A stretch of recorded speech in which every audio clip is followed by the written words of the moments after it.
All right, 3 things in 3 minutes. Let's get it. So, 6 years ago, right when COVID hit, everything felt like the world was falling apart.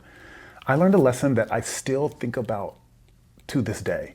A friend of mine who I had pre-approved and I was working with her to help her buy her first home found a property that she loved. This was the first week the markets were crashing. Nobody knew what the economy was going to do. And she called me to ask for some advice. I told her, slow down. I thought the housing crash that everyone had been predicting might finally be here. You remember how terrifying things were.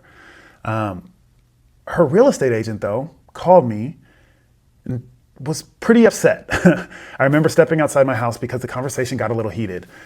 She said something that stuck with me.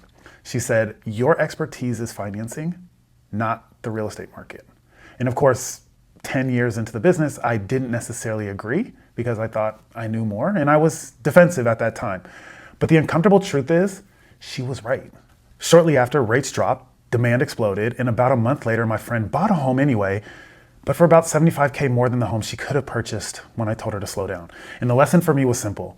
When markets get emotional, people start making predictions. But the smartest decisions usually come from the fundamentals, not the forecast. And that's something worth remembering right now. When the news cycle is getting crazy, everything feels like it's the end of the world. Go back to the basics and make sure you're focusing on what you know best. Now, here's something tactical if you work with condos. Ever since that condo collapse in Florida in 2020 or 2021, financing rules around condo projects have gotten much stricter.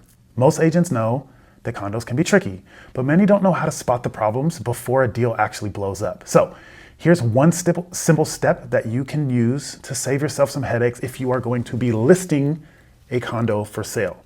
If you're taking a condo listing, reach out to the Homeowners Association and ask them to complete a condo questionnaire. This is something standard you can get from pretty much any lender. This form is what lenders use to cover all of the key issues for the project.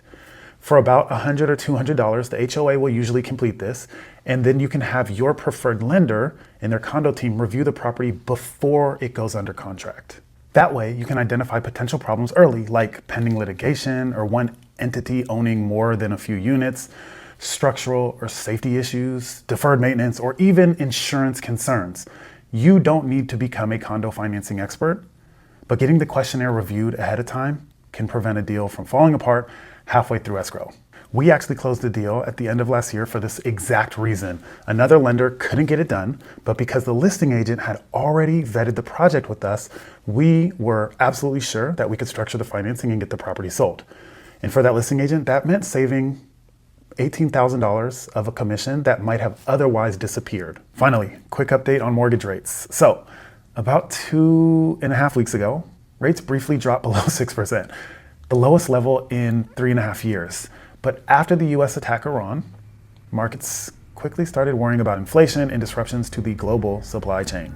Since then, mortgage rates have jumped up almost 0.5% and are now closer to 6.5% nationally. Unfortunately, moves like this can be hard to reverse quickly because inflation fears tend to keep rates elevated for longer. So for now, the biggest takeaway is that mortgage rates are likely to stay volatile. Which brings us back to that very first lesson.